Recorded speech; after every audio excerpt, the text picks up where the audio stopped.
Don't touch that, he growled, hands still trembling from the adrenaline surge. It's rigged to blow if you don't disarm it correctly.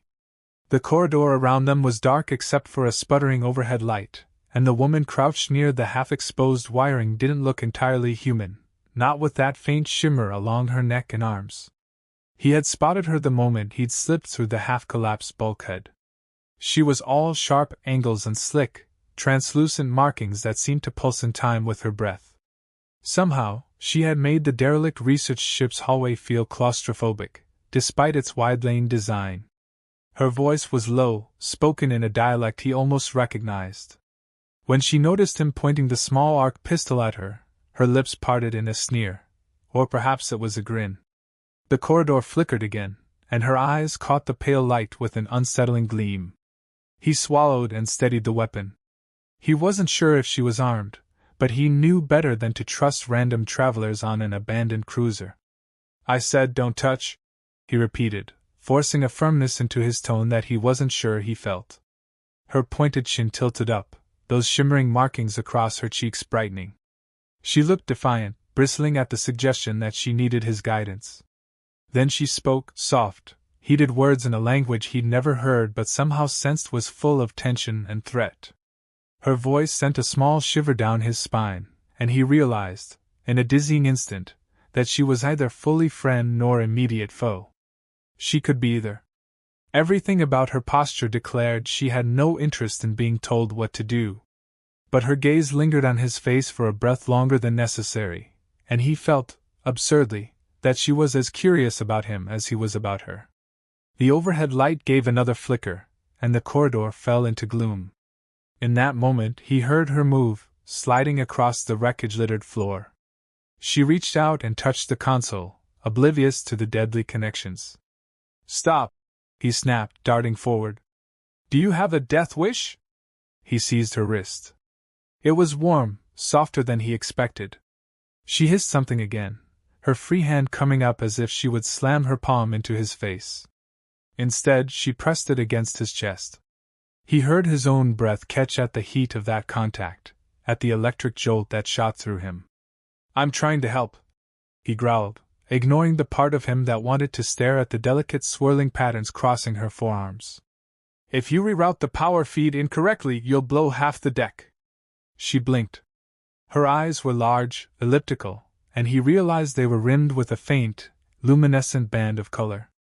One flick of her gaze took in his expression, the caution in his voice, and perhaps some hint of sincerity. Slowly she withdrew her hand from the console, letting him guide her back an inch. You speak, she tried, voice clumsy but intelligible. Why you here? This place belongs to the living dead. He exhaled, relieved she wasn't about to fry them both. I'm here to scavenge, he said. He tapped the battered flight jacket that declared him as a free-range salvage pilot, unaligned with any corporate or pirate group. I don't belong to anyone, he clarified. Least of all the living dead, whatever that means. The name's Kieran. She tilted her head at his words, quiet for a moment, as though testing the feel of them. Then she repeated, Kieran. The corners of her mouth twitched, revealing slightly sharper canines than a human's. I am Sarah, she offered in halting standard. I fixed things. My people, they left me behind. He noticed a slight quiver in her voice at those last words and said, more gently, Left you? She bristled, and the faint glow in her markings brightened a notch. Not your business, she retorted. But that bomb line you speak of. I saw it, tried to disable. Did not think it so dangerous. She paused as if weighing how much to share. I need corridor open. Engines above deck may be salvage for me. Kieran lowered his weapon, though he didn't holster it. Then let me do it. I don't want a meltdown here. Without another word, he crouched in front of the console. The ship around them moaned as if complaining about its slow demise. Loose wires dangled from corroded panels. The air smelled of musty cargo crates and stale oxygen. Sarah crouched beside him, close enough that he felt the warmth radiating off her. She was tall, or at least he judged so by her long limbs. The faint luminescence along her temples cast small ghostly reflections on the battered console. Every time she moved or inhaled, the lights along her neck and shoulders pulsed in mesmerizing patterns. "Hold this," he said, handing her a scanning tool. "Aim the beam at that relay." She complied, though her gaze strayed to his face repeatedly. Each time, he felt a flutter of something that ran deeper than mere curiosity. He tried to ignore it, focusing on the flickering readouts. "If I cut this line here," he muttered, "and reroute the circuit, that should." He severed a wire with a small spark. A whiff of ozone stung his nostrils. The console beeped once, then went silent. He exhaled. "Good," he breathed. "All right. Let's try the next relay. If we can restore minimal power." A groan reverberated through the corridor, followed by a sudden jolt that made them both stumble. In that moment, she fell forward, crashing into him. His back hit the deck plating, and for an instant she was sprawled over him, her face inches from his, her hair shimmering with that faint glow. Her features were all fierce lines and strange beauty, her lips parted in a ragged exhalation. He swallowed hard, every nerve ending waking under her weight. He could feel her heartbeat pounding through her chest. Her hips, her torso, everything pressed against him. A swirl of complicated emotion flashed across her face. Embarrassment, maybe frustration, but also a kind of flickering heat that reminded him they were alone in a dark corridor, bodies aligned by a sudden jolt. She pushed up quickly, muttering something in her own language, and for a second he caught the faintest flush on her cheeks. Or maybe it was just the glow of those strange markings. "Watch your footing," he said gruffly, trying to mask the surge of tension. She shot him a fiery look, but there was a nervous energy beneath it. She rose, offering him her hand. Her palm was rough in texture, yet surprisingly delicate. When he took it, another ripple of awareness sparked through him. He told himself it was just adrenaline. They had nearly been crushed, or blown to pieces. Of course he was jittery. But as she pulled him upright, he realized she was still gripping his hand. Slowly, almost reluctantly, she let go. "Sorry," she mumbled.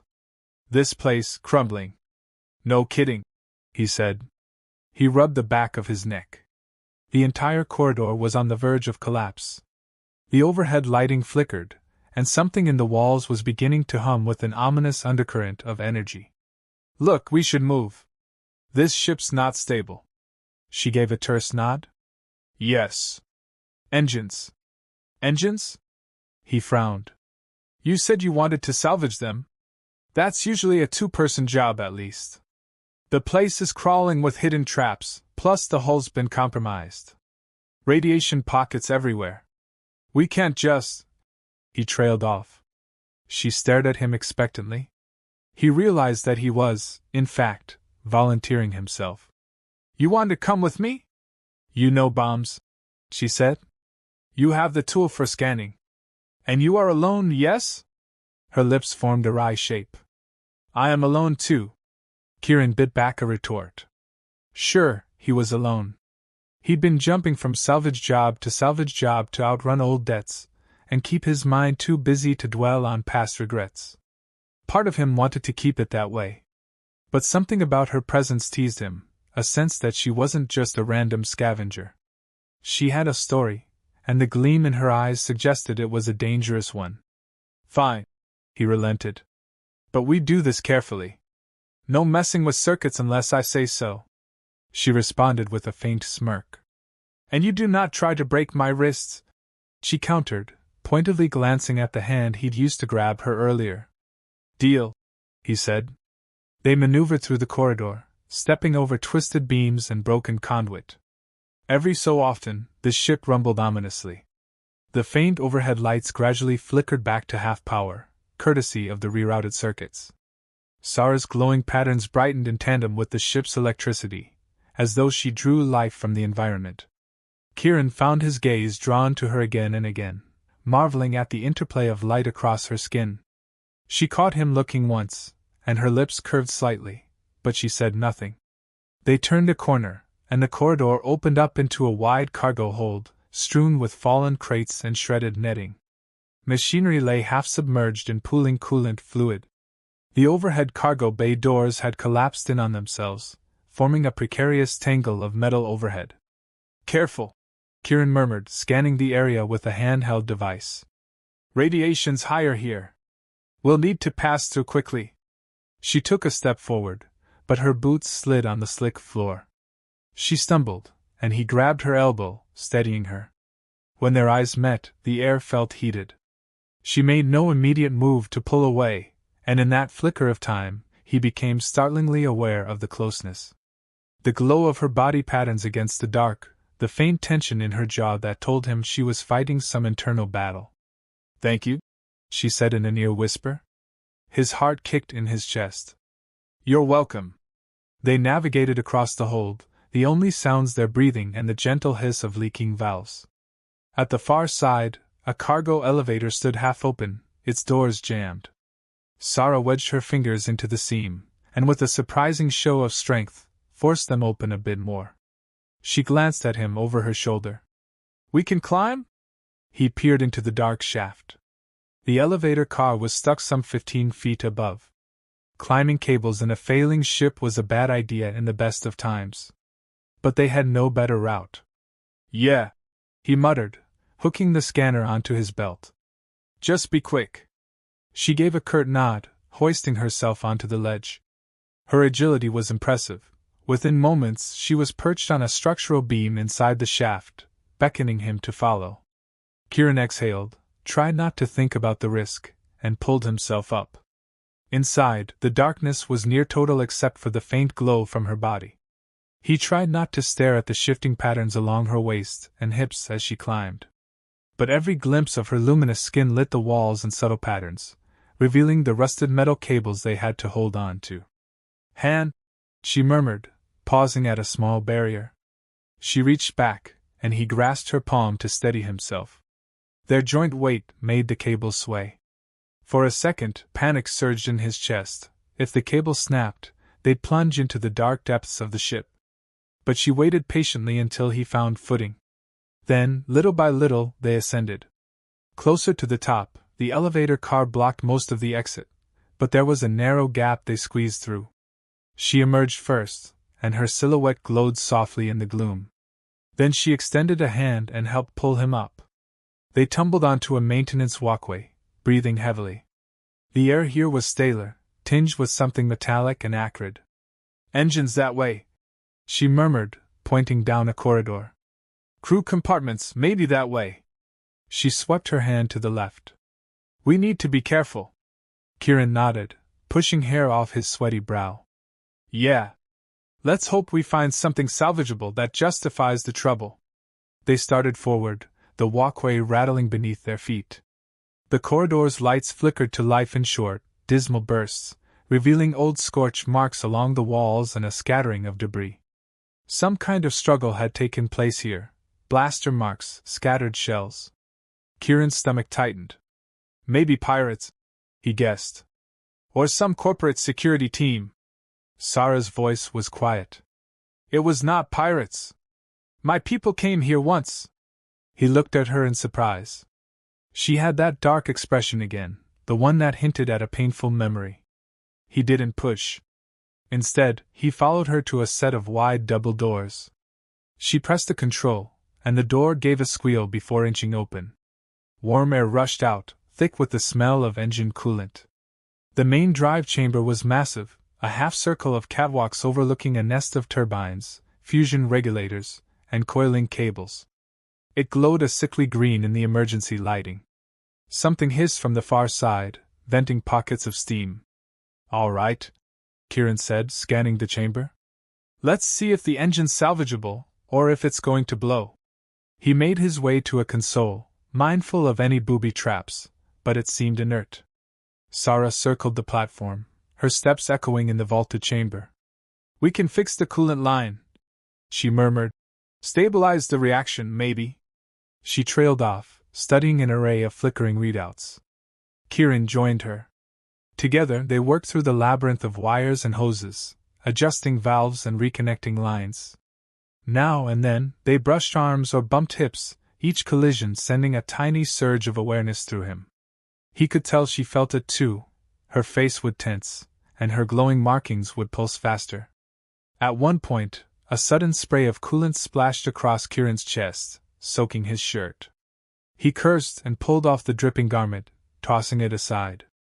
The air was chilly on his bare skin, but at least he wasn't drenched in hazardous chemicals. When he turned back, he caught Sarah staring at him, intently. There was something raw in her expression, like she'd never seen a human torso before, or perhaps she was just reacting to the sudden reveal. She swallowed, and the glow along her throat brightened. He felt a strange flutter in his stomach. "It's just a shirt," he muttered, a little self-conscious. She said nothing, but her gaze drifted to his bare arms, the shape of his shoulders, the scars that ran across his collarbone. He'd earned those scars in battles he'd rather forget. Gently, she reached out, as though drawn by the sight. Her fingertips hovered near one jagged line. "You fight," she said, voice quiet. "You have known pain." He wanted to shrug it off with a joke, but the earnest note in her tone made him pause. He let her fingertips brush the edge of that scar, just once. Heat flared in his chest. "Yeah," he said softly. "We all have." She exhaled, and for a moment they stood there in the quiet hum of the engine chamber, close enough to share breath. Her luminous patterns seemed to swirl and shift, intensifying when her skin touched his. A faint but undeniable tension thickened the air. Then she blinked, as though remembering herself, and pulled back. "We must fix the line," she murmured, cheeks tinted with some subtle flush. "Yes," he agreed, clearing his throat. They continued working, though Kieran was acutely aware of every moment her body neared his. Eventually, the coolant line stabilized, and a steady hum returned to the engines. The readouts glowed green. "We did it," Kieran said, a note of pride creeping into his voice.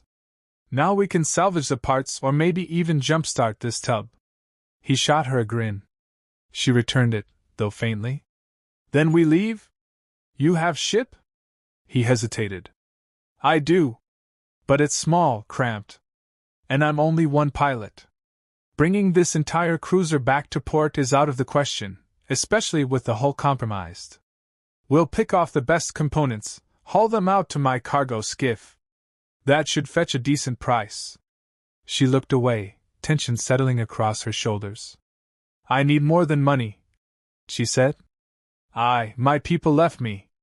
I must return with proof I can stand on my own, fix what is broken. Or else they keep me exiled." Something about the way she said it made his chest tighten. He realized she was seeking redemption, or maybe vindication. "Listen," he offered quietly, stepping closer to her. "I'll help you salvage what you need, if that helps your standing. But I can't fix your people's grudges. All I can do is promise you a safe ride out of here, assuming we survive." She stared at him, eyes flicking over his half-naked torso, the faint trembling in his arms from the strain of wrestling with the heavy equipment. "You are kind," she said, almost reluctantly. "More than I thought." He shrugged. "Don't get used to it." She gave him a small, wry smile, then motioned toward a set of heavy plates near the drive core. "I see components," she said. "We must take them carefully. They will be hot." He found a set of gloves, but she motioned for him to let her handle it. Her alien physiology, it seemed, was more resistant to the heat. He watched in fascination as she braced herself and pried the protective plating loose. The glow in her markings pulsed with effort, but she managed to slide out a chunk of the drive regulator.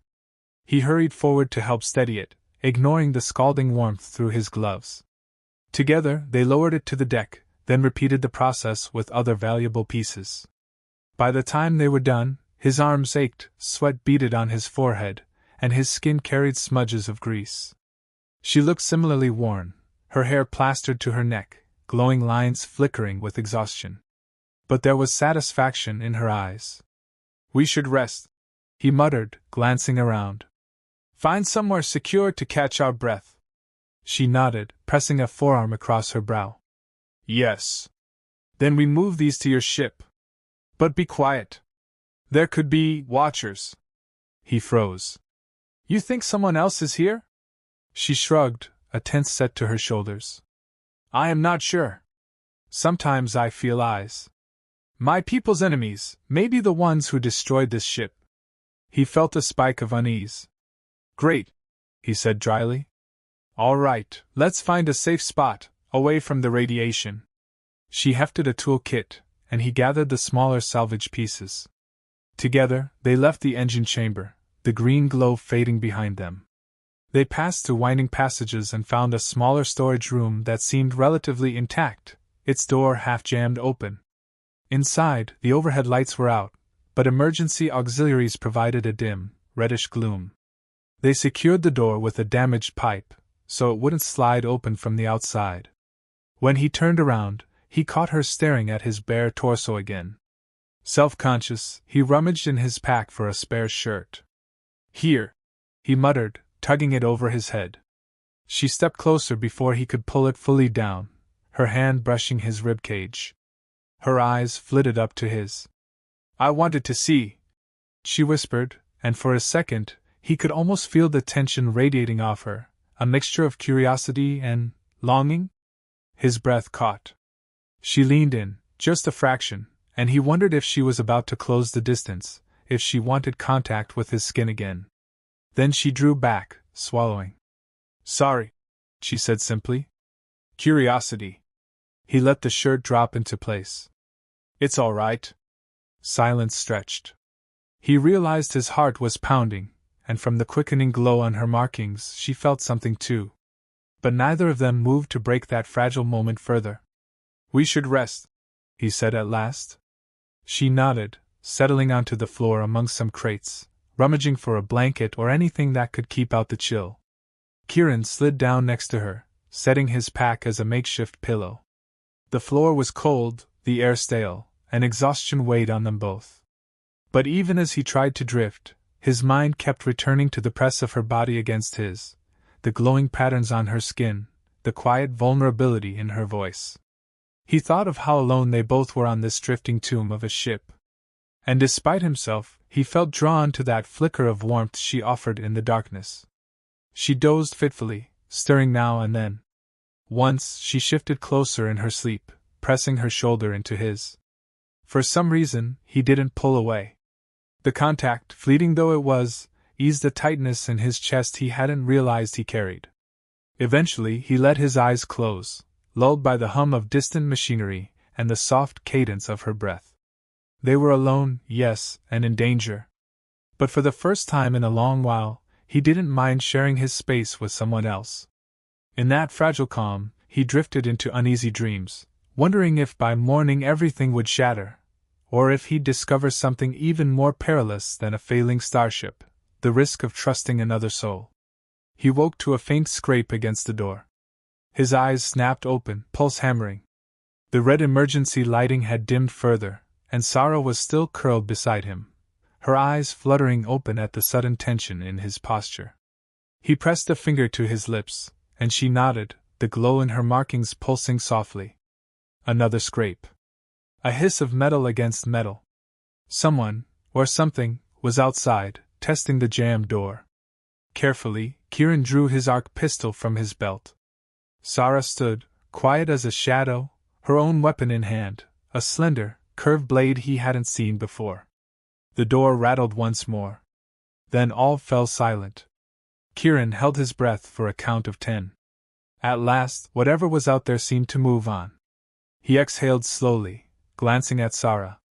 Her eyes were hard, and the glow along her arms had sharpened. We are not alone, she whispered. He nodded grimly. We need to get our salvage and get out of here, she agreed. They gathered their gear, rechecking the engine pieces they'd stowed near the entrance. Outside the door, the corridor lay in stale quiet.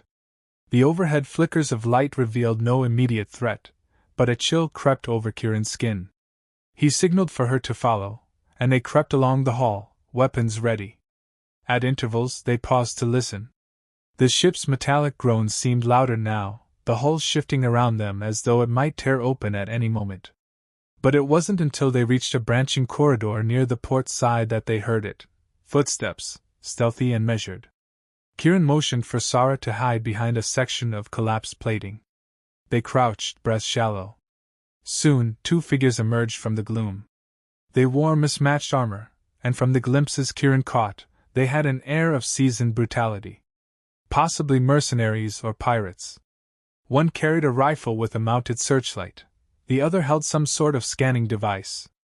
They moved methodically, scanning each recess, each door. One turned to the other, muttering something about a potential haul. Kieran's heartbeat thundered in his ears. They were definitely searching for salvage, or survivors. If these guys were armed to the teeth, the odds of a friendly chat were slim. Sarah's hand tightened on his shoulder, her eyes warning him not to start a fight. But he could see the tension in her posture too. She was ready to defend herself. They waited in tense silence as the pair moved down the corridor, scanning doors, kicking debris aside. Eventually, the mercenaries turned a corner and disappeared from view, their footsteps fading. Kieran released a long breath. "We've got competition," he said softly. She nodded, eyes flicking in the direction they'd gone. "We must avoid them. Or fight if we must." "Let's try avoiding," Kieran muttered. "My cargo skiff isn't big, but it's well armed enough to hold them off if we get back. Come on." They resumed their journey, each corridor feeling like it might hide more mercenaries. The gloom pressed in, and every so often the ship gave a shriek of twisting metal. At last, they reached a maintenance hatch that led to the outside docking ring. Kieran pried it open, and a waft of cooler air hit them. He peeked through the cracked viewport. Outside was a swirling field of debris and the faint glimmer of distant starlight. His skiff was docked a few hundred meters away, connected by a shaky magnetic clamp. "We'll have to cross the exterior plating," he said. "There's no sealed walkway here. You got a vac suit?" She shook her head, frowning. "I lost mine." "We'll share mine," he said, thinking quickly. "At least until we pass the hull breach. Then we can slip into an airlock on the next deck. It's risky, but it beats stumbling into those mercenaries in the corridors." She hesitated, scanning his expression. "Both of us in one suit?" He swallowed, feeling the sting of intimacy that implied. "I've done it once before, with a buddy who got his suit torn. It's tight, awkward. But if we tether ourselves together with a line, we can manage the short distance across. You can hold your breath for a short period, right?" She took a slow breath, eyes narrowed. "My lungs can compress for brief vacuum. But contact will be close." He tried not to let his mind dwell on that. "Yes," he said tersely. "We'll have to hold on to each other. You ready?" She nodded, though her lips thinned.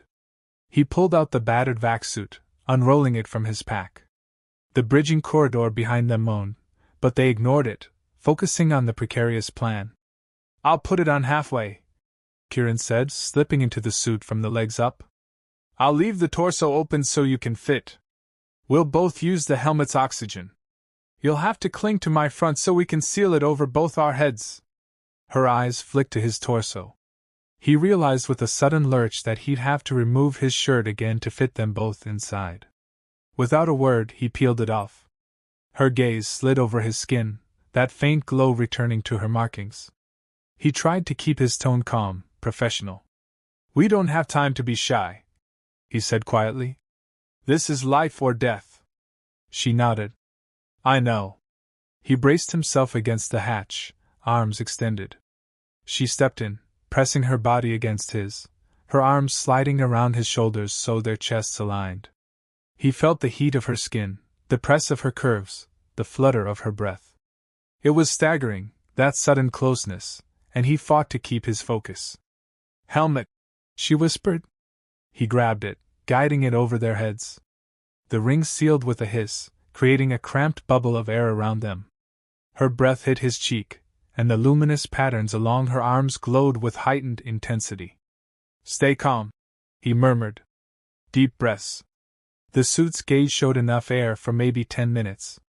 He activated the portable tether, hooking it to a latch on the hull. With a flick, he opened the hatch. Beyond lay the vacuum of space, dotted with drifting debris. They squeezed through. The sudden silence was overwhelming. His boots magnetized to the hull, and they began a slow, precarious shuffle along the ship's exterior plating. Each step threatened to dislodge them. He clung to her, arms locked around her waist, feeling every shift of her body. She pressed against him, arms around his neck, her breath ragged in their shared bubble of air. Their hearts pounded together, chest to chest. He could feel the frantic drum of her heartbeat. It was intimate in a way that surpassed anything he'd experienced. The cold of space pressed in from all sides, but her body was blazing hot against him, nearly scalding in the suit's cramped enclosure. A piece of drifting metal scud by, missing them by inches. Kieran stared ahead, hyper-focused on each step. If he slipped, they'd go spinning off into the void. He forced himself to concentrate, though every nerve was on fire from her presence. They made it halfway to the distant airlock. His lungs already ached, and sweat trickled down his forehead. Almost, he muttered. She nodded, but her eyes flickered with alarm as she spotted something behind them. He twisted his head just enough to see. The mercenaries, or at least one of them, had emerged from another hatch. The glint of a rifle muzzle flashed in the starlight. Kieran's blood ran cold. They were pinned on the hull, with no cover, no way to evade a shot. He grit his teeth, reaching for his pistol. But aiming in vacuum, while balancing a shared suit, was next to impossible. He fumbled, trying to unholster the weapon. A muzzle flash erupted, but the shot went wide, dispersing in a silent stream of energy. He aimed, returning fire. The recoil jarred them both, nearly shaking them loose. Sarah clutched him tighter, her nails biting into his shoulders. Another shot soared overhead, missing them by barely a meter. "Go!" she hissed. Kieran shuffled faster along the hull, heart pounding. They were easy targets out here. Another shot sparked off the plating, and he staggered. The tether jolted, pulling them forward. In the shared helmet, their breath came in ragged gasps.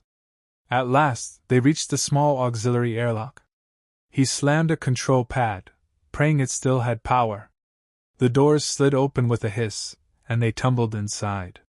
A faint pressurization sequence kicked in, allowing him to unlatch the helmet.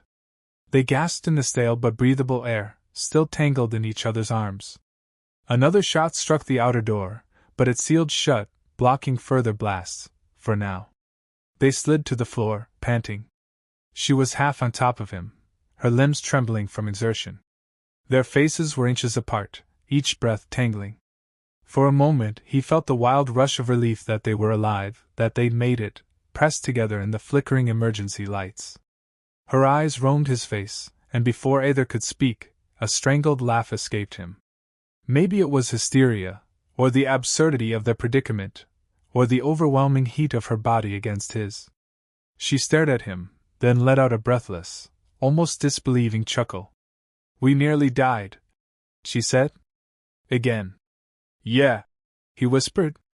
"I'm starting to sense a pattern." They sat there a moment longer, hearts still racing, bodies pressed together in a way that made it hard to think about anything else. Then she carefully pulled away, letting him remove the rest of the suit. "Thank you," she murmured. "You saved me." Again. "We saved each other," he corrected. He was trying not to linger on the sensation of her warmth, the memory of her chest against his. But he couldn't entirely shake it. She held his gaze, and a wave of unspoken things passed between them. Then, with a resolute nod, they pushed to their feet. "Let's find your skiff," she said, tension returning to her voice. "Those mercenaries might try to cut us off." He straightened. "Right. This way." The airlock opened onto a corridor leading to the docking ring. They hurried along, nerves still raw. The lights here were flickering but more stable, indicating some part of the ship's systems still functioned. At the far end, Kieran could see the sealed hatch that led to his small craft. Relief surged in him.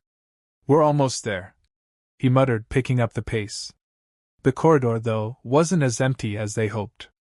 As they rounded a corner, a figure stepped into view, one of the mercenaries, rifle up.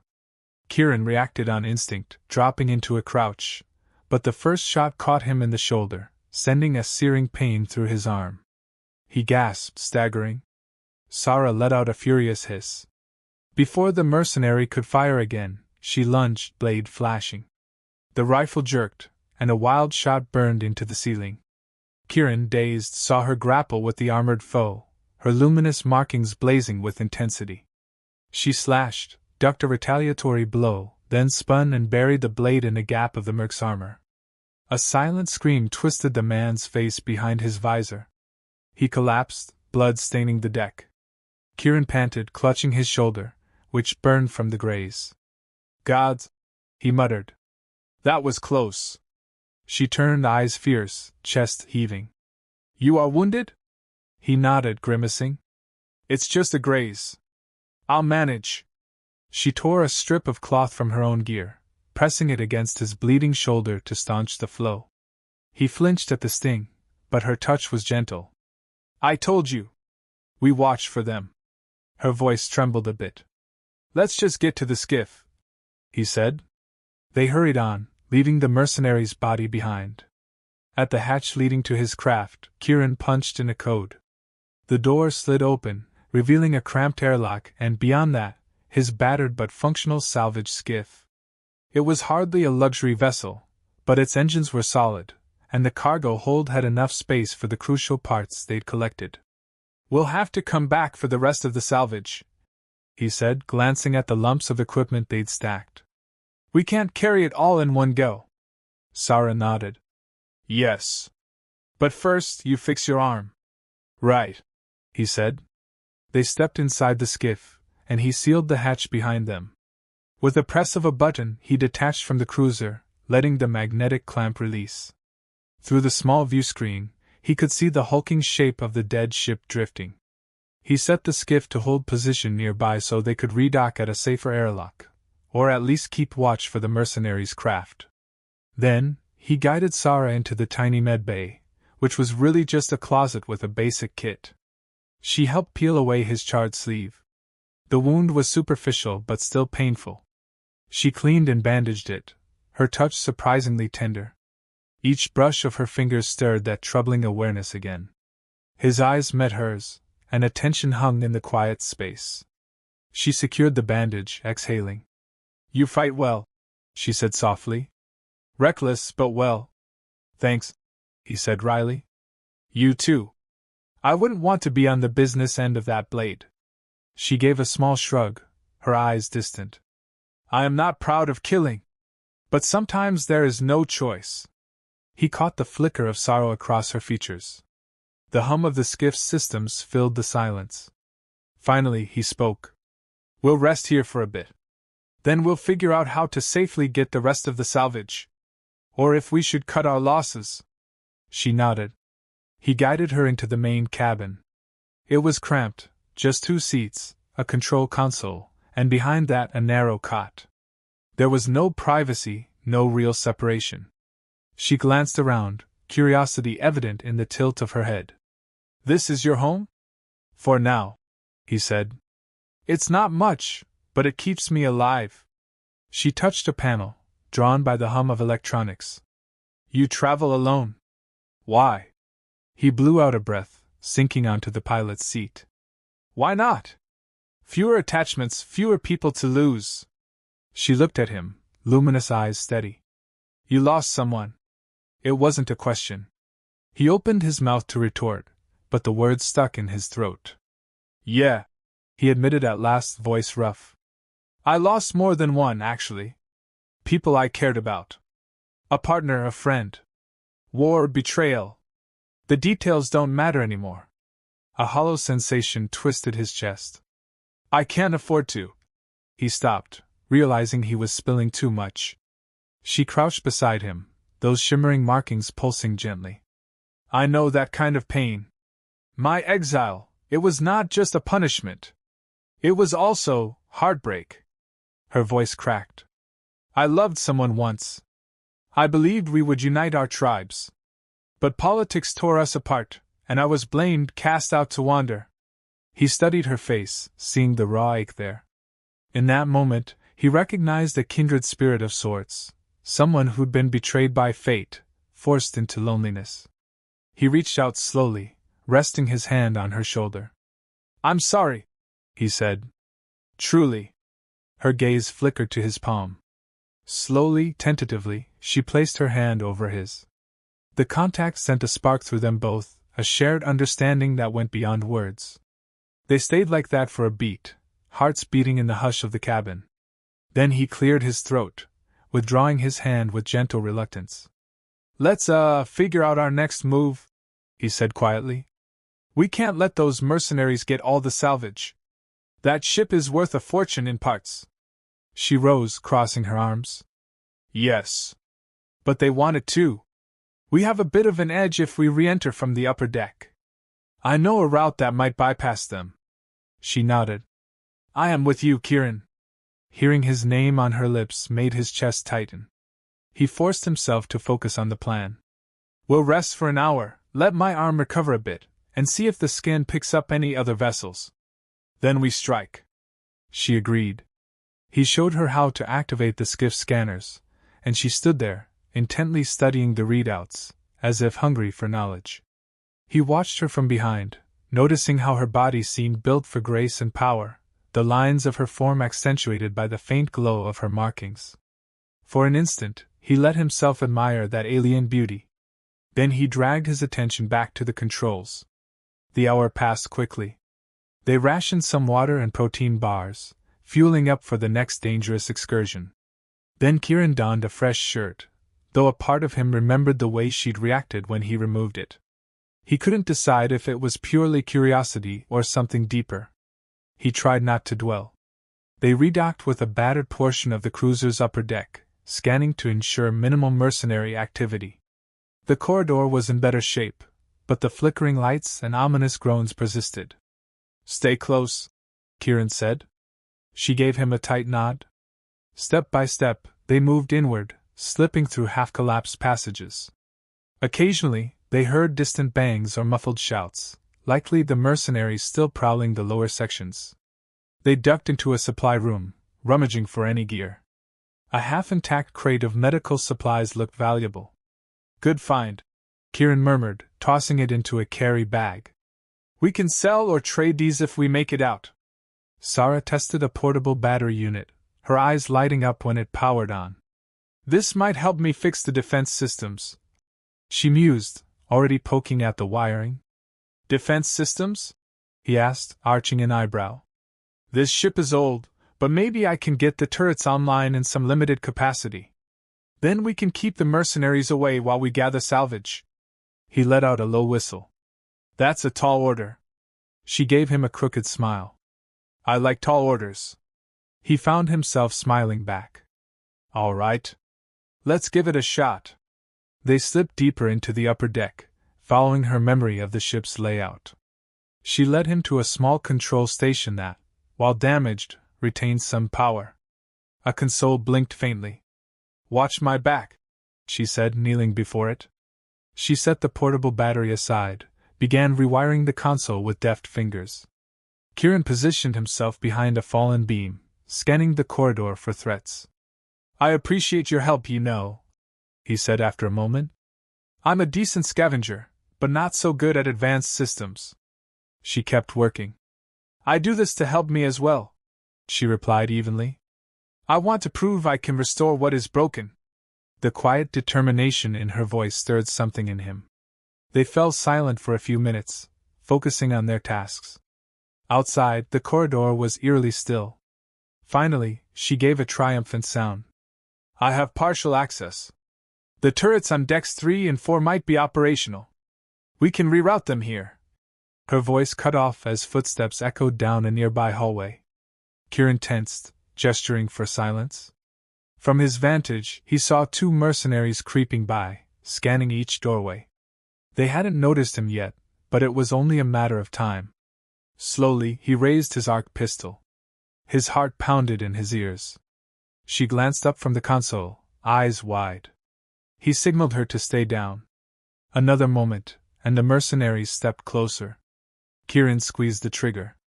A bolt of energy lanced out, striking the lead merc in the chest. He collapsed with a grunt. The second spun, firing wildly. Kieran ducked behind the beam. Shots ricocheted. One struck the console, sending sparks showering over Sarah. She yelled, shielding her eyes. Kieran popped out again, returning fire. The merc took cover behind a crate. He was pinned. But more footsteps sounded in the corridor. Reinforcements. Kieran's stomach sank. "We've got trouble," he hissed. "How soon can you get that turret up?"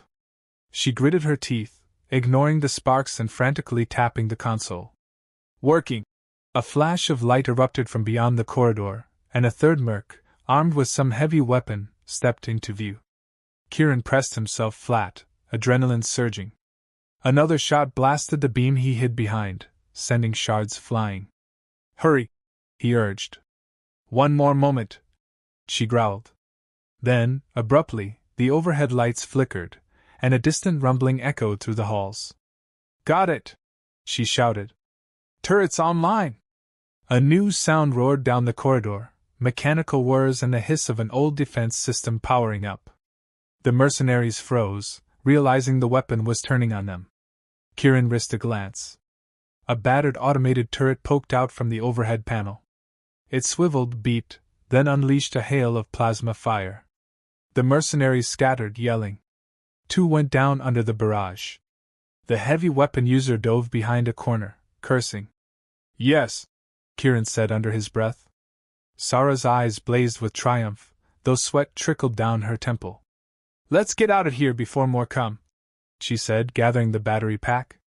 They emerged from cover, guns drawn. The corridor was littered with debris and the bodies of the fallen mercenaries. The turret still whirred, scanning for targets. Kieran motioned for Sarah to follow. They raced down the hallway, stepping over the unconscious or possibly dead men. The heavy weapon merc was nowhere to be seen. Possibly fled. "That turret might keep them off us for a bit," she panted.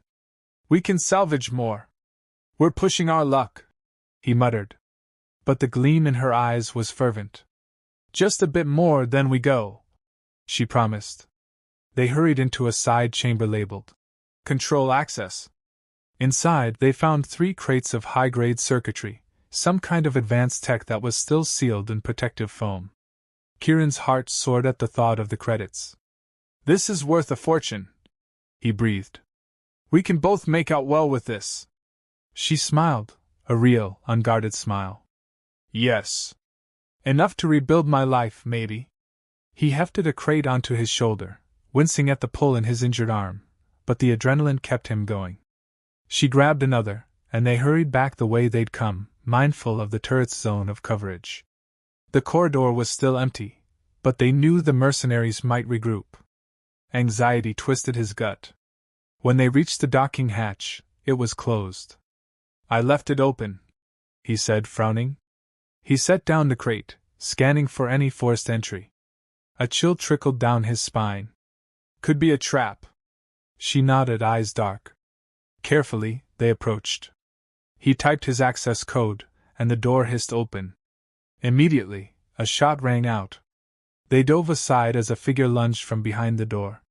It was the heavily armed merc. He fired a volley that rattled the entire corridor. Kieran ducked behind a support strut. One of the crates took a direct hit, blowing it to pieces. The merc advanced.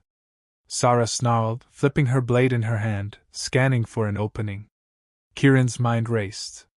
The turret was behind them, but it didn't have line of sight to the docking hatch. They were pinned. The merc let loose another barrage, forcing them deeper into cover. Kieran's pulse pounded. Could they retreat?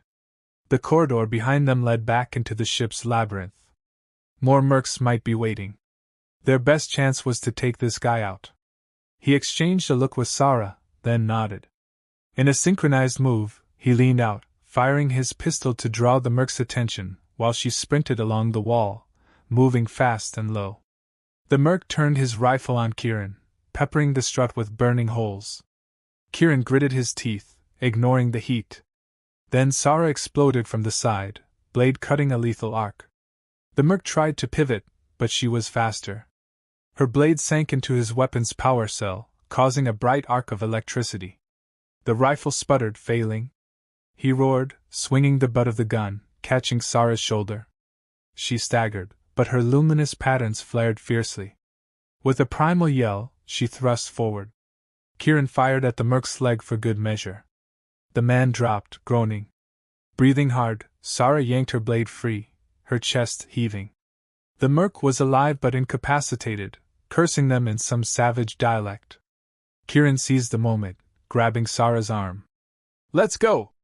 They scrambled through the hatch, sealing it behind them. The rush of the skiff's airlock and the hiss of safety was a welcome relief.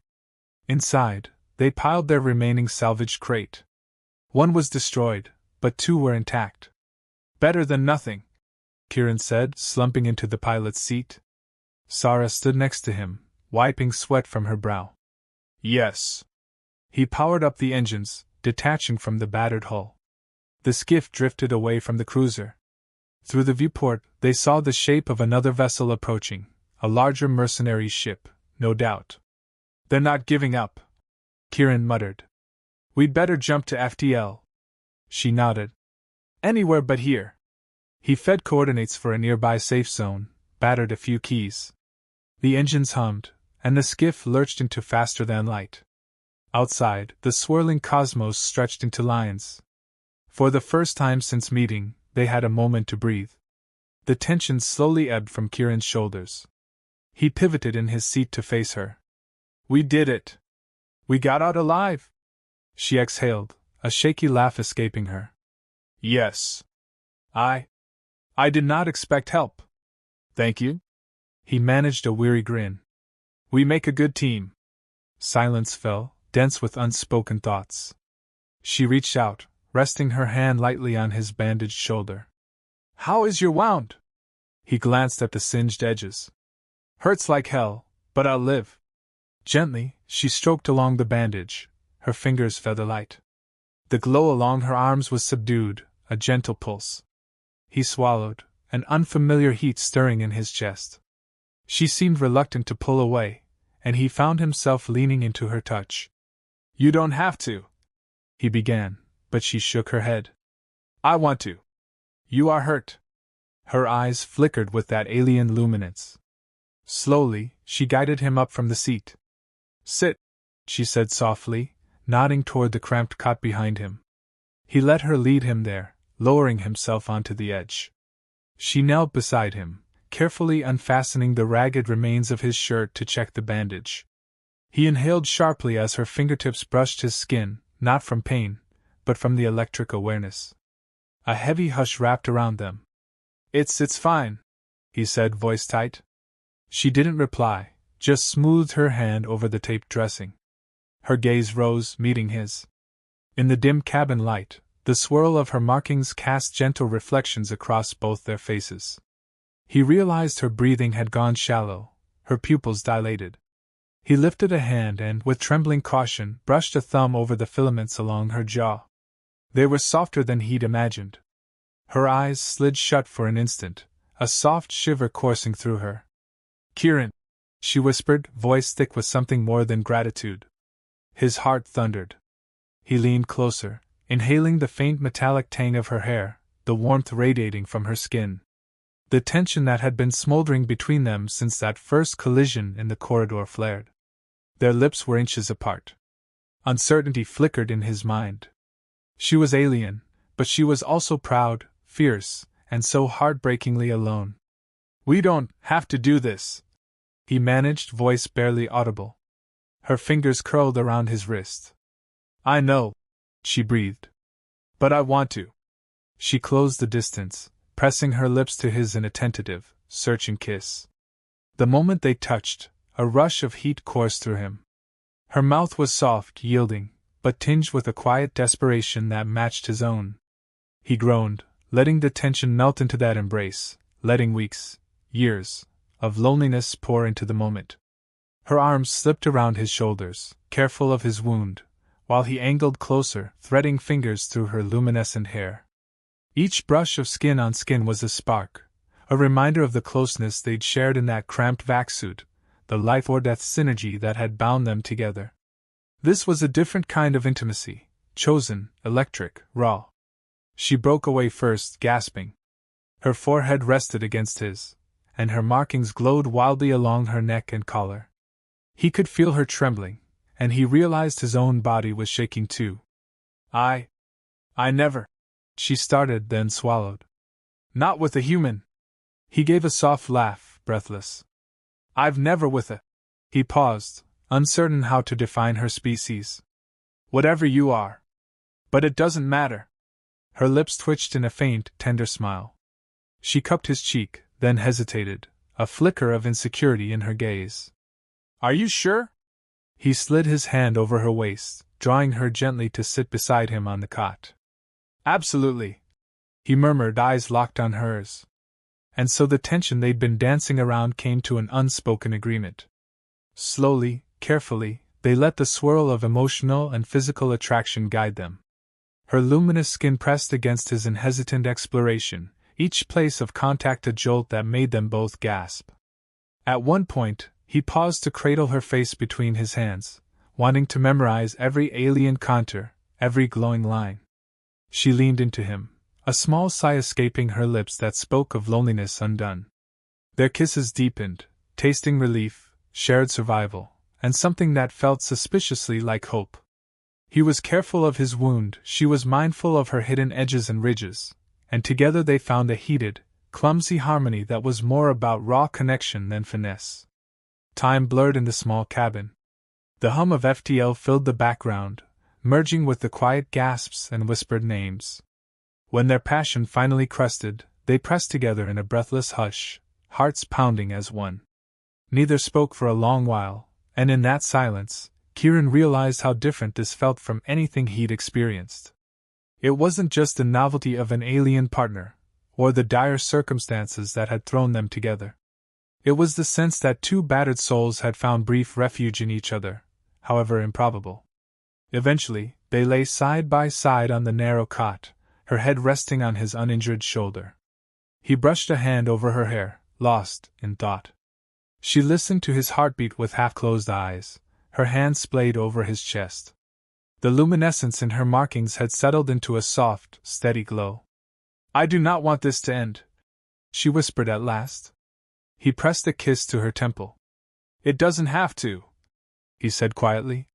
The corners of her lips curved, but a shadow crossed her gaze. My exile. It remains. My tribe, they will not accept me easily. He swallowed, recalling the weight of his own scars. Then let's deal with that together, he said. You helped me survive. Now maybe I can help you. We'll find the rest of the salvage, sell it, see if we can bargain or build the standing you need. We don't have to face everything alone anymore. She studied his face, searching for any hint of falsehood. Finding none, she leaned up and kissed him again, gently. Thank you, she breathed. I might need time to trust this, but I want to try. He stroked her cheek. Me too. They stayed entwined, exhaustion finally pulling them under. Sleep came easier now that they'd confessed something of their deeper need. The ship hummed on autopilot, carrying them through the endless night of space. For once, Kieran dreamed not of lost battles or the ghosts of his past, but of a warm glow, a gentle hand, and the possibility of forging something new in the darkness. When they awoke, the FTL console was blinking, indicating an approach to the coordinates Kieran had hastily chosen. He rose, rubbed the sleep from his eyes, and gently nudged Sarah. She stirred, blinking in confusion before recalling where she was. A soft smile touched her lips, a reminder of the intimacy they'd shared. But practicality soon reclaimed them. They hurried to dress, rebandage his shoulder, and prepare for the drop out of FTL. The starfield condensed around them, and soon they emerged near a small, out-of-the-way outpost orbiting a dull red planet. Kieran had been here once, a dusty hub for smugglers and free traders. We can offload some salvage, he said, and maybe get the skiff patched up. She nodded, though she eyed the outpost warily through the view screen. Will it be safe? Safe enough, he said. We'll keep our eyes open for trouble. They guided the skiff into a docking bay. The outpost was a ramshackle ring of modules, connected by pressurized walkways. Graffiti covered the walls, and the faint odor of recycled air clung to everything. Kieran led the way through the bustling corridors, carrying a sample of the salvage to show potential buyers. Sarah walked at his side, posture alert, her blade hidden beneath her jacket. He noticed the curious stares from the outpost's denizens, but no one bothered them outright. A few scowls, a few catcalls, but nothing serious. They found a merchant stall run by a squat alien with beady eyes, who inspected their salvage with a critical gaze. "Looks legit," the merchant grunted. "But you only got one crate now?" "We've got more," Kieran said carefully. "Back in the ship. We need a fair price." The merchant huffed, tapping a datapad. The negotiations were tense, but eventually they reached a deal for a portion of the haul. Enough credits to buy them fuel and repairs, and a bit extra. "We'll get the rest later," Kieran promised. The merchant shrugged, unconvinced. Fine. But I don't do favors. You keep your word, or I cut your pay." Kieran nodded, stepping away as soon as the transaction was complete. They headed to a small diner of sorts, where they could rest and plan their next move. The inside was dimly lit, filled with the clamor of voices from various species. Kieran chose a booth in the corner, sliding onto the torn vinyl seat. Sarah sat across from him, eyeing the menu with perplexity. He smiled faintly. "You probably won't like the food here, but they have some universal dishes." She picked at a bowl of something vaguely plant-based, sniffing it warily. He ordered a protein stew. As they ate, they spoke in hushed voices. "We can go back for the rest of the salvage if we're careful," Kieran said. "But if the mercenaries are still there..." She leaned forward, pressing her palms flat on the table. "We fight. Or we leave. I do not want to die for a few crates of tech." He studied her expression. "You're right. I've always been greedy for a bigger haul, but it's not worth losing what we have. Maybe we should cut our losses, find a safer job." She tilted her head. "Is that what you want?" He hesitated. "I'm not sure. I used to live for the thrill of salvage missions. But now He glanced at her, feeling a swirl of emotion. "I have more reason to stay alive." A shy warmth spread across her features. She reached across the table, resting a hand lightly on his. "Then we choose carefully. If we return, we go in quick, take what we can, run." "Agreed," he said. "We'll see about recruiting a couple trustworthy freelancers here. Maybe pay them a cut for extra muscle. That might scare off the mercenaries." She nodded. "All right. Then after that we find my people?" Her voice wavered, uncertain. "If that's what you want," he said gently. She exhaled. "I need to show them I have value. My exile might be lifted if I prove I have power, resources. Or maybe they will still turn me away." Kieran squeezed her hand. "Then they're fools."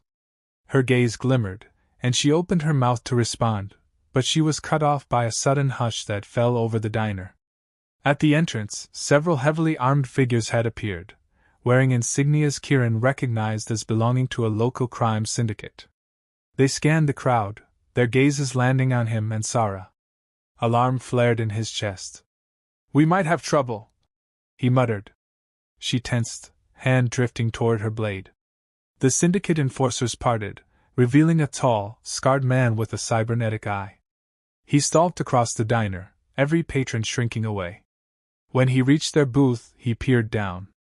"I hear you've got salvage from that derelict in the Sector 9 drift," he rumbled. Kieran's jaw clenched. "Maybe." The man's cyber eye whirred. "Word is, a merc crew tried to stake that claim. They're spitting mad about some thieves who nearly killed them." "That you?" Kieran's pulse pounded, but he forced a smirk. "They fired first." The man snorted. "They're offering a bounty for your heads." "But me? I like to keep local order. You give me a cut of the salvage, I make sure you don't end up in a body bag." Sarah's eyes flashed dangerously. Kieran felt a wave of frustration. "We're not about to be extorted." The man raised a brow, resting a hand on the hilt of his sidearm. "You sure about that?" Tension crackled. The diner's patrons seemed ready to dive under tables. Kieran considered the odds. They were outgunned, with no immediate backup. But something in him refused to cave. Maybe it was the memory of how he used to let bullies push him around before he found salvage work. Maybe it was the protective rage he felt for Sarah, who had been exiled and exploited enough. Or maybe he was just done playing it safe. "Let's not do this here," he said calmly, standing slowly, keeping his hands visible. "We can talk outside, away from the crowd." The scarred man eyed him, then nodded. "All right. Move." Kieran shot Sarah a glance that said, "Be ready." They stepped out of the booth, flanked by enforcers. The diner doors slid open, revealing the outpost's dingy corridor. Within seconds, the gang had them surrounded. The leader smirked. "So, you've got two choices. Hand over your salvage, or we handle you here and collect from the mercs." Kieran forced a tight grin. "There's a third option." The man's eyes narrowed. "What's that?" "We make your life miserable." Sarah cut in, voice cold. The gang snorted in unison. But Kieran's mind raced. He had a small device in his pocket, an emergency flash grenade. He slid a hand discreetly toward it. "You see," he said, stalling, "we're carrying some pretty valuable cargo. Enough to buy ourselves some potent friends. If you kill us, you'll never find it. And you'll have that entire group of new friends gunning for you." The leader sneered. "I think you're bluffing." Kieran met Sarah's gaze. She gave the smallest nod. He pressed the switch in his pocket. A burst of blinding light erupted from a device near his belt. The gang cursed, staggering back, momentarily disoriented. "Run!" he hissed, grabbing Sarah's hand. They sprinted down the corridor, weaving through startled bystanders. Shouts erupted behind them. A shot whizzed overhead. Kieran yanked Sarah down a side passage, nearly slipping on the slick metal floor. Sirens began to blare, outpost security responding to the commotion. The labyrinth of corridors was confusing, but Kieran knew roughly which direction led back to the docking bay. They ducked behind a cargo stack, panting. "Now what?" she asked. "We can't stay here. The syndicate knows about us, and the mercenaries might be on their way." He grimaced. "We could ditch the rest of the salvage. Just get out of the sector. But that leaves you with no leverage for your people." Her jaw tightened. "I don't want to leave it behind. But maybe we must." He saw her disappointment. Quietly, he cupped her face, ignoring the risk of being caught. "Hey," he murmured, "we'll figure something out. Maybe we find a smaller haul somewhere else, or we do a safer job." She shook her head, leaning into his palm. "I'm tired of running," she confessed. "All my life, I run from something." He pressed a tender kiss to her forehead. "You're not alone anymore. We run together, or we stand our ground together. Either way." She swallowed, eyes gleaming. "Thank you." Footsteps approached from behind them, and they jumped up, poised for a fight. But it was a pair of outpost security officers, not the syndicate. They barked an order to freeze. Kieran raised his hands, trying to appear non-threatening. "We're not looking for trouble," he said quickly. "We just want to leave." The officers exchanged glances. "We heard there was a brawl. Syndicate muscles involved. You'd better get out while you can." Relief washed over Kieran. At least these guys weren't on the syndicate's payroll. "That's the plan," he said. The officers waved them on, presumably glad to see them gone. Kieran and Sarah raced toward the docking bay. He half expected more gang members to appear, but luck was on their side. They made it to the skiff without further incident. The engines roared to life as they launched into space, escaping the outpost's swirling chaos. Once they were safely away, Kieran set a course for a quieter region. He exhaled, burying his face in his hands. "That was close," he muttered. Sarah slumped in the co-pilot's seat. "No salvage, but we live," she said bitterly. "We have the one crate we sold. Enough credits for some fuel and supplies, right?" "Yeah," he admitted. "It's something." She let out a shaky breath, tilting her head back against the seat. "I just don't know how I'll prove anything to my tribe with such a small haul. We'll find another way." he promised. We can do more salvage runs, maybe find a safer wreck. Or, if you really want to try returning to your people with less, we can. At least you'll have something. She glanced at him, chewing her lip. I'm not sure. Maybe I don't need them as much as I thought. He frowned. But you said you want acceptance. She hesitated, eyes flicking to the starfield beyond the viewport. Acceptance, yes. But perhaps acceptance from them is not the only kind. She cast him a wary look, as though expecting rejection. He leaned over, taking her hand. That's true, he said, voice gentle. But it's still your choice. She squeezed his hand, a small, grateful smile forming. Let's see what options we have.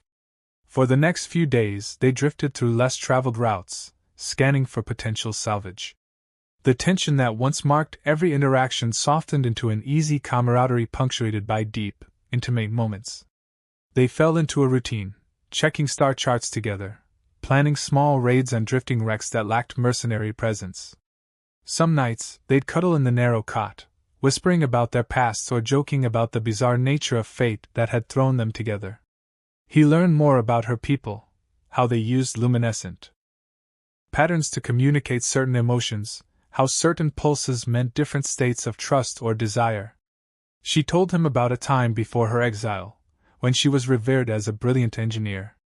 He, in turn, shared stories of near-death salvage runs, of his time in a short-lived rebellion that ended in heartbreak. Each confession was a piece of armor removed. The tension between them grew into a deeper bond, not just sexual but grounded in mutual respect. They found a few minor derelicts, picking them over for scraps. Nothing major, but enough to line their pockets a bit more. Between those ventures, they'd practice maneuvers in case they ran into the syndicate or the mercenaries again. She showed him new ways to hotwire certain systems. He taught her some basic star navigation. One evening, as they orbited a quiet moon to refuel, he caught her gazing out the viewport with a faraway look. Something on your mind? He asked, stepping behind her and resting his hands on her shoulders. She leaned back into him, closing her eyes briefly. I wonder if it's worth going back to them, she admitted softly. If all I'll find is disappointment. He pressed a soft kiss to the top of her head. Only you can decide. But no matter what you choose, I'll be here. She turned, her glowing eyes searching his face. That means more than you know. Their lips met in a slow, tender kiss that spoke of warmth and promise. That night, they didn't speak of the future or the past, just lost themselves in each other's touch, reminding themselves that even in the bleak vastness of space, closeness could be found. Over the next few weeks, they continued to evade trouble, building up enough resources to make a real choice about their destination. Eventually, they plotted a course to a frontier station that was rumored to trade with all kinds of species, including hers. If they come here, Sarah explained, it's a neutral ground. A place to negotiate or at least gain an audience. I can present what I've built, what I've salvaged. Kieran nodded, though apprehension coiled in his gut. He wanted to support her, but he also feared her tribe might reject her again, or worse, harm her. Still, she was resolute. They arrived at the frontier station amid a swirl of exotic ships. The hub was a patchwork of alien architecture, brimming with traders, outcasts, pilgrims. Sarah's steps slowed when they disembarked, her markings flickering with anxiety. He slipped a comforting hand around her waist, drawing her close. We're in this together, he murmured. She gave him a grateful look, letting him guide her through the bustling promenade. They found a small kiosk where her people's language scrolled across a banner. A local clerk informed them that a delegation of her species was indeed in the station, occupying an upper-level suite. They seldom speak to outsiders, the clerk warned. Good luck. They navigated to the upper level, passing corridors filled with the hum of many tongues. At last, they reached a pair of ornate doors, flanked by two of her kind. The guards had luminescent markings, though they were more subdued and patterned differently from hers. They eyed Sarah with skepticism. She drew in a breath, stepping forward. I am Sarah, she said in her native tongue. Kieran felt her tension. Exiled from the house of. She paused, glancing at Kieran, perhaps unsure if she should reveal everything. Then, squaring her shoulders, she continued. I request an audience. The guards exchanged glances, scowling. One motioned them to wait. Moments later he returned, beckoning them inside. They entered a chamber draped in swirling cloth that glowed faintly, reminiscent of the patterns on Sara's skin. Several figures sat around the low table, including an imposing woman whose markings shimmered with authority. Sara bowed her head. Kieran stayed close, though he felt out of place. The imposing woman, perhaps a matriarch, spoke in a tone that left no room for argument.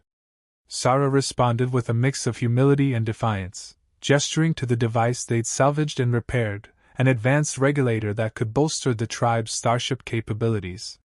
Kieran watched the exchange, not understanding the words, but catching the emotional undercurrents.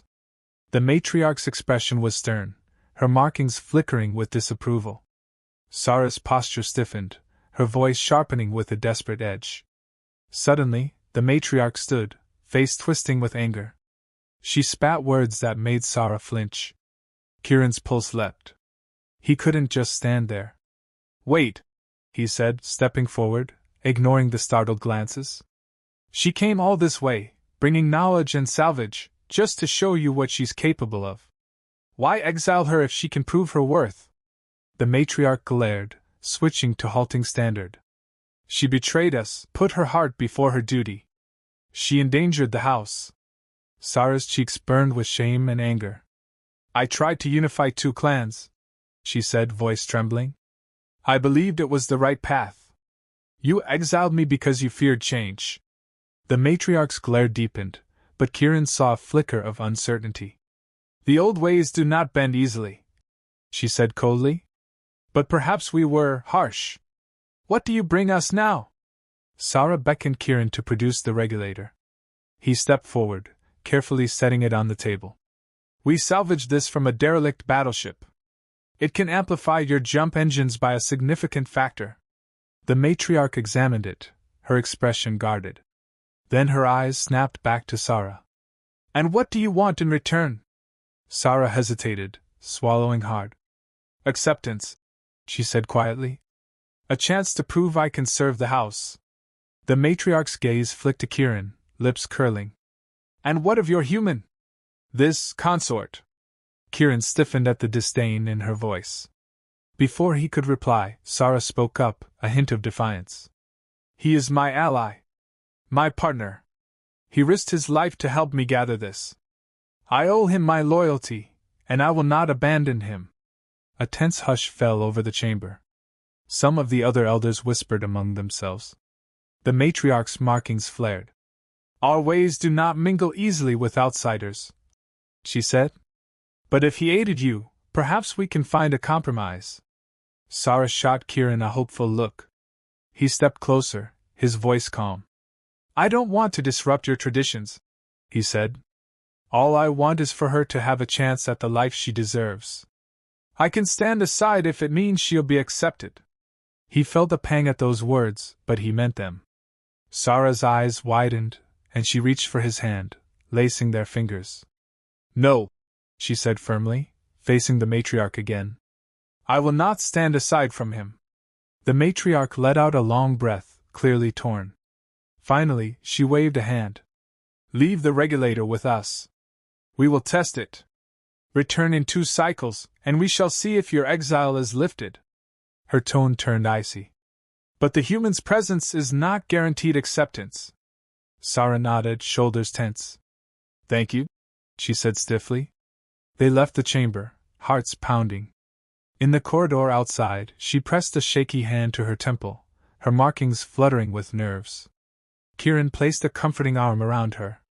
That went better than I expected, he offered softly. She gave a brittle laugh. They did not kill us, so yes. He drew her into a gentle embrace, ignoring the curious stares of the guards. Whatever happens, we face it together, he murmured. She leaned into him, letting out a shaky breath. Together, she echoed. Over the next 2 days, they waited on the station, uncertain and anxious. They slept in a small rented berth, passing the time by exploring the bizarre market stalls and talking in quiet corners. They grew closer still, finding solace in each other's arms when the weight of her uncertain future pressed too heavily. On the second day, they returned to the matriarch's chamber. This time, the atmosphere was different. The matriarch greeted them with a guarded nod. "Your device works," she said simply. "The house elders are impressed." Sarah's breath caught. "Then my exile?" The matriarch's gaze hardened. "Exile lifted. You may return, under certain conditions. We cannot ignore the old ways entirely. We do not condone your bond with the human." A flicker of anger sparked in Sarah's eyes. "He has a name," she said. "Kirin." The matriarch's lips thinned. "Yes, Kirin. If he vows to do no harm, if he promises to respect our boundaries, we may tolerate him. But know this, child, your path will be difficult. Many will resent your return, resent him. You must be prepared." Sarah swallowed, glancing at Kirin, then back at the matriarch. "I accept." The matriarch studied them both, then gave a curt nod. "So be it. We will give you safe passage to our homeworld, where you may begin the process of reintegration."